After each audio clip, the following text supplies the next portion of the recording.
Dans la vidéo d'aujourd'hui, nous nous penchons sur l'un des moments les plus critiques de l'histoire romaine, la bataille de Pharsale.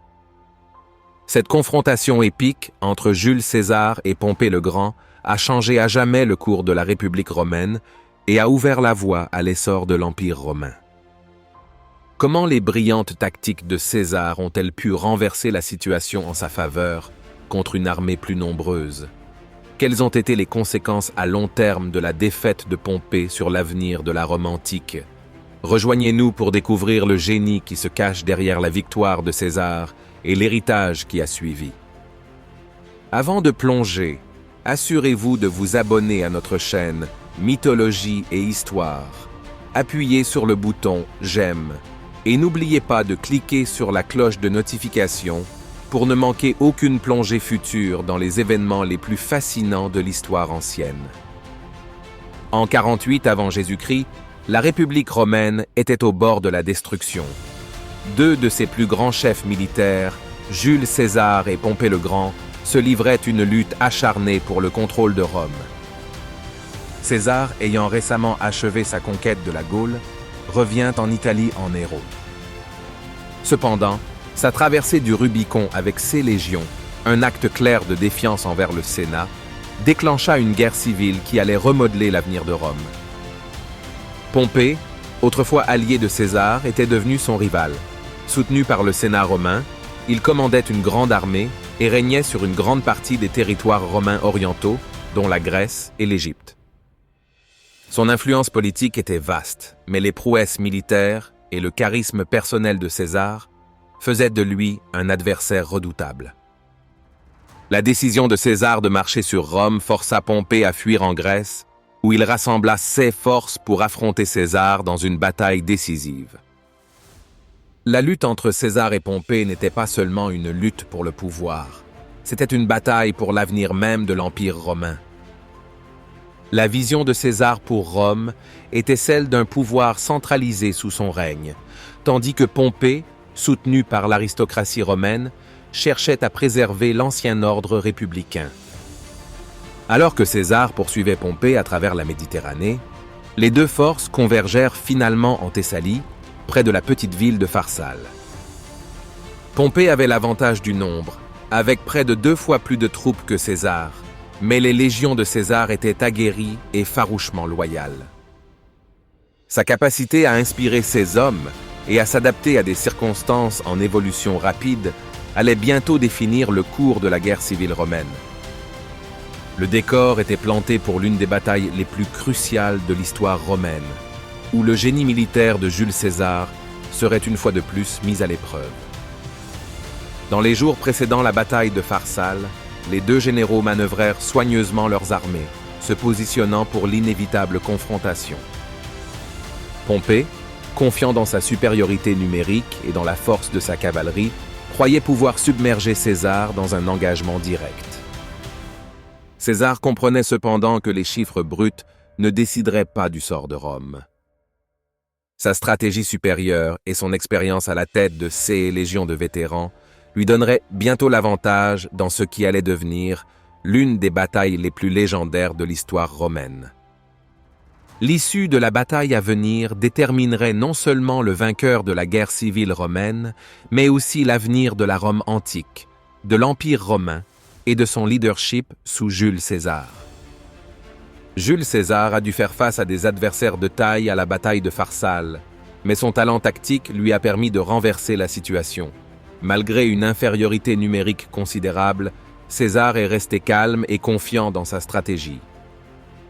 Pompée, avec près de 2 fois plus de troupes, pensait que ses forces supérieures et sa cavalerie écraseraient facilement la petite armée de César. Cependant, le génie militaire de César ne résidait pas dans la force brute, mais dans sa compréhension de la psychologie du champ de bataille et dans sa capacité à s'adapter aux mouvements de l'ennemi. César avait anticipé le plan de Pompée qui consistait à s'appuyer fortement sur sa cavalerie pour flanquer et déjouer la force plus petite. Pour contrer cette situation, César déploya une tactique audacieuse et innovante. Il positionna ses forces selon la formation traditionnelle à 3 lignes, mais ajouta une 4e ligne d'infanterie, cruciale et cachée. Seules troupes d'élite, vétérans des campagnes de César en Gaule, étaient placés derrière le flanc droit. Leur ordre était de rester stationnaires et d'attendre le moment idéal pour frapper. Comme prévu, Pompée ordonna une charge massive de cavalerie contre le flanc droit de César, dans l'intention de percer et d'encercler toute l'armée. La cavalerie de Pompée était plus nombreuse que celle de César, et pendant un moment, il sembla que la bataille allait tourner en faveur de Pompée. Mais la ligne d'infanterie cachée de César entra en action au moment critique, prenant la cavalerie de Pompée complètement au dépourvu. Ce soldats expérimentés, armés de javelots, attaquèrent de côté, coupant la cavalerie et la forçant à une retraite désorganisée. Les tactiques audacieuses de César ne s'arrêtèrent pas là. Tandis que la cavalerie était mise en déroute, ses légions principales avançaient lentement et avec discipline.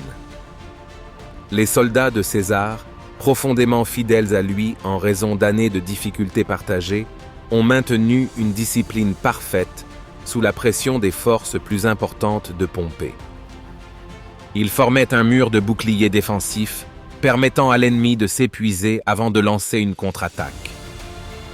L'effondrement de la cavalerie de Pompée a bouleversé son plan de bataille. Ses flancs étant exposés et ses forces plongées dans la confusion, Pompée ne pouvait plus contrôler le champ de bataille. La capacité de César à anticiper les mouvements de son ennemi et à s'adapter aux conditions changeantes démontrait son extraordinaire maîtrise de la stratégie. Son utilisation brillante de la 4e ligne d'infanterie fut un tournant, mettant en valeur son génie et consolidant sa réputation comme l'un des plus grands généraux de l'histoire romaine.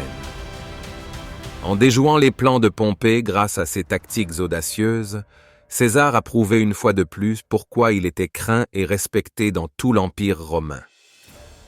La victoire de Pharsale n'était pas seulement le résultat d'une tactique supérieure, mais un témoignage de la profonde compréhension de César, de ses hommes et de ses ennemis, ouvrant la voie à son ascension en tant que figure dominante dans la Rome antique. Alors que l'aube se levait sur les plaines de Pharsale, les deux armées se préparaient à l'affrontement qui déterminerait le sort de la République romaine. D'un côté se tenait Jules César, son armée largement dépassée en nombre mais composée de vétérans aguerris, farouchement fidèles à leur général. De l'autre côté, Pompée le Grand commandait une force beaucoup plus importante, renforcée par des aristocrates romains et une cavalerie d'élite. La tension était palpable car les deux camps savaient que cette bataille ne déciderait pas seulement du vainqueur, mais aussi de l'avenir de la Rome antique. Les légions de César, moins nombreuses, étaient disposées en formation compacte et disciplinée, avec 3 lignes principales d'infanterie. Face à eux, Pompée déploya son armée dans une formation plus large, comptant sur son nombre écrasant pour déborder et écraser les forces de César. La stratégie de Pompée était centrée sur sa cavalerie, stationnée sur le flanc gauche, où elle était largement supérieure en nombre à la force de cavalerie plus petite de César. La bataille commença par les escarmouches habituelles des archers et des frondeurs, mais bientôt Pompée donna l'ordre à sa cavalerie de charger. Des milliers de cavaliers s'élancèrent en avant, avec pour objectif de contourner le flanc droit de César et d'encercler ses troupes. L'infanterie de Pompée, confiante en son nombre, commença sa lente avance vers les lignes de César, s'attendant à une victoire rapide une fois que leur cavalerie aurait percé. César, cependant, était préparé. Alors que la cavalerie de Pompée s'écrasait sur la force montée de César, moins nombreuse, la 4e ligne d'infanterie cachée de César émergea, semant le chaos parmi la cavalerie ennemie. Ce soldat vétéran, armé de lances, attaquèrent avec précision, repoussant la cavalerie de Pompée dans la confusion. La retraite de la cavalerie de Pompée fut désastreuse, laissant son flanc gauche exposé et vulnérable. Les troupes de César auraient-elles pu maintenir une telle discipline sans leur loyauté farouche envers lui? Faites-nous part de vos réflexions dans les commentaires ci-dessous. Pendant ce temps, sur le champ de bataille principal, les légions de César tenèrent bon. Les soldats de la Rome antique étaient réputés pour leur discipline et leur capacité à résister à une pression immense, et les troupes de César ne faisaient pas exception. Alors que l'infanterie de Pompée avançait, elle se retrouva face à un solide mur de boucliers et de lances. Les hommes de César, profondément fidèles à leur général, se sont battus en sachant que leur survie dépendait de leur discipline et du génie tactique de leur chef. Alors que la cavalerie de Pompée battait en retraite, les légions de César continuèrent leur progression en maintenant leur formation. Le moment que César avait prévu arriva. Ses soldats lancèrent une contre-attaque, repoussant les forces de Pompée. L'impact psychologique de la déroute de leur cavalerie provoqua la panique parmi les fantassins de Pompée. Beaucoup commencèrent à hésiter, incertains de leur prochaine action, alors que les légions de César avançaient sans relâche. Le champ de bataille devint une scène chaotique de troupes en retraite et de légions en progression. L'armée de Pompée, malgré sa supériorité numérique, ne put résister à l'assaut. La tactique supérieure de César et la loyauté de ses hommes ont transformé ce qui semblait être une bataille aux chances écrasantes en une défaite écrasante pour Pompée. Le grand général, réalisant que la bataille était perdue, s'enfuit du champ de bataille, abandonnant son armée à la merci des forces de César. La bataille de Pharsale est devenue un tournant décisif dans l'histoire romaine, marquant la fin de la domination de Pompée et consolidant la position de Jules César en tant que dirigeant prééminent de l'Empire romain. La maîtrise de la stratégie de César, combinée à sa capacité à inspirer une loyauté absolue parmi ses soldats, a été une fois de plus prouvée sur le champ de bataille de la Rome antique. L'affrontement entre ces deux grands généraux résonnera à travers les siècles, façonnant à jamais le cours de l'histoire romaine. Alors que la bataille faisait rage, il devint évident que la défaite de Pompée était inévitable. Sa grande stratégie, consistant à utiliser la supériorité numérique et la cavalerie, avait échoué lamentablement. Les tactiques inattendues de Jules César, en particulier l'utilisation dévastatrice de sa 4e ligne d'infanterie cachée, avaient rejeté les forces de Pompée dans le désarroi. Les rangs, autrefois organisés de la plus grande armée de la Rome antique, s'effondraient désormais sous la pression incessante des légions disciplinées de César. Pompée, observant la bataille se dérouler de loin, vit sa cavalerie mise en déroute et son infanterie incapable de tenir bon. La clé de son plan, la capacité de la cavalerie à flanquer le côté droit de César et à envelopper ses forces, avait échoué, laissant son armée vulnérable. Alors que la panique gagnait ses rangs, Pompée hésita. Plutôt que de rallier ses troupes, il resta indécis, laissant le chaos échapper à tout contrôle.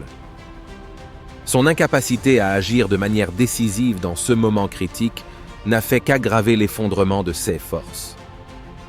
Si vous appréciez cette exploration du génie de César, n'oubliez pas de vous abonner à Mythologie et Histoire, de laisser un like et d'activer la cloche de notification pour plus de contenu sur les plus grands moments de l'histoire et de la mythologie romaine. César, sentant la victoire arriver, ordonna à ses légions de prendre l'avantage. Ses soldats, farouchement loyaux et aguerris par des années de campagne, répondirent avec une force implacable. Ils ont percé les lignes chancelantes de Pompée, obligeant de nombreuses troupes de Pompée à se briser et à fuir. Le génie de César ne résidait pas seulement dans sa tactique, mais aussi dans sa profonde compréhension du moral des troupes. Il savait que l'impact psychologique de la fuite de la cavalerie anéantirait la volonté de combattre des soldats de Pompée. Alors que l'armée de Pompée commençait à se désintégrer, César maintint sa discipline, s'assurant que ses troupes restaient en formation et continuaient leur avance. Le champ de bataille de Pharsale s'est transformé en une scène de chaos, les soldats de Pompée se rendant ou fuyant en panique. Ce qui avait commencé comme une bataille entre deux des plus grands généraux de Rome s'est rapidement transformé en déroute. La force plus petite de César avait résolument surpassé l'armée plus nombreuse de Pompée, prouvant une fois de plus que le nombre seul ne garantit pas la victoire dans une guerre. Conscient de la défaite, Pompée s'enfuit, abandonnant son armée à son sort. Sa retraite marque non seulement sa défaite personnelle, mais aussi la fin de sa carrière politique et militaire. Il s'enfuit en Égypte, où il chercha refuge, mais connut une fin tragique aux mains de ceux dont il espérait qu'ils le protégeraient. Sa mort signifierait l'effondrement final de l'ancienne République romaine et l'ascension de Jules César comme figure dominante de l'histoire romaine. La victoire de César à Pharsale était plus qu'un simple triomphe militaire. C'était l'aboutissement de sa vision de la Rome antique. Il avait démontré que le véritable leadership résidait dans l'intelligence stratégique, l'adaptabilité et la loyauté indéfectible de ses hommes. Si la défaite de Pompée a mis fin à un chapitre de la guerre civile romaine, elle a également marqué le début du chemin de César vers le pouvoir ultime, remodelant l'avenir de l'Empire romain. Pensez-vous que la décision de César de faire preuve de clémence était un signe de force ou une nécessité politique pour assurer son règne? Partagez vos réflexions dans les commentaires et discutons de la façon dont cette décision a façonné son héritage. Avec la défaite de Pompée à la bataille de Pharsale, la voie était libre pour que Jules César prenne le contrôle de Rome et remodèle l'avenir de l'Empire romain. La fuite de Pompée en Égypte et son assassinat ont marqué la fin de l'une des plus grandes rivalités de l'histoire romaine. La victoire de César ne marqua cependant pas seulement la fin d'une guerre civile, elle marqua le début d'une nouvelle ère pour la Rome antique. Après l'attaque de Pharsale, César fit preuve d'une clémence remarquable. Plutôt que d'exécuter ses ennemis capturés, parmi lesquels de nombreux sénateurs et généraux romains qui avaient soutenu Pompée, César leur pardonna. Cet acte de miséricorde n'était pas seulement une démonstration de gentillesse, c'était une démarche politique calculée. En faisant preuve de clémence, César cherchait à apaiser les divisions au sein de Rome et à unir son peuple sous sa direction. Cela renforçait également son image de leader valorisant la loyauté et la réconciliation, contrastant avec la dureté de nombreux dirigeants romains précédents. Après avoir consolidé son pouvoir, César revint à Rome en héros, mais ses ambitions dépassèrent le simple contrôle militaire. Il chercha à réformer l'ensemble de la structure politique de la République romaine. Sa victoire à Pharsale lui donna l'autorité nécessaire pour faire adopter une série de réformes, notamment la redistribution des terres, la réorganisation du calendrier romain et l'octroi de la citoyenneté romaine à de nombreuses personnes dans les provinces. Ces actions reflétaient sa vision d'un empire romain centralisé et unifié, très différent de la République fragmentée qui existait auparavant. L'héritage de César sera toutefois marqué à la fois par son génie et son ambition. Son accession au pouvoir alarma de nombreux membres du Sénat romain, qui craignaient que son influence grandissante ne menace l'idée même de la République romaine. La nomination de César comme dictateur à vie en 44 avant Jésus-Christ a suscité des tensions, conduisant à son assassinat par un groupe de sénateurs qui pensaient sauver Rome de la tyrannie. Malgré cela, les réformes et les conquêtes de César ont jeté les bases de la transformation de Rome d'une république en un empire. L'empire romain qui a émergé après la mort de César allait dominer le monde méditerranéen pendant des siècles, influençant les cultures, la politique et le droit à travers l'Europe et au-delà. L'éclat militaire de Jules César, illustré par des batailles comme celle de Pharsale, et sa vision de Rome ont consolidé sa place comme l'une des figures les plus importantes de l'histoire antique. Son héritage, à la fois en tant que chef militaire et en tant qu'homme d'État, allait façonner le cours de la civilisation occidentale, garantissant que son nom serait rappelé aux côtés des plus grands rois et généraux du monde antique. Merci d'avoir regardé. À bientôt sur Mythologie et Histoire.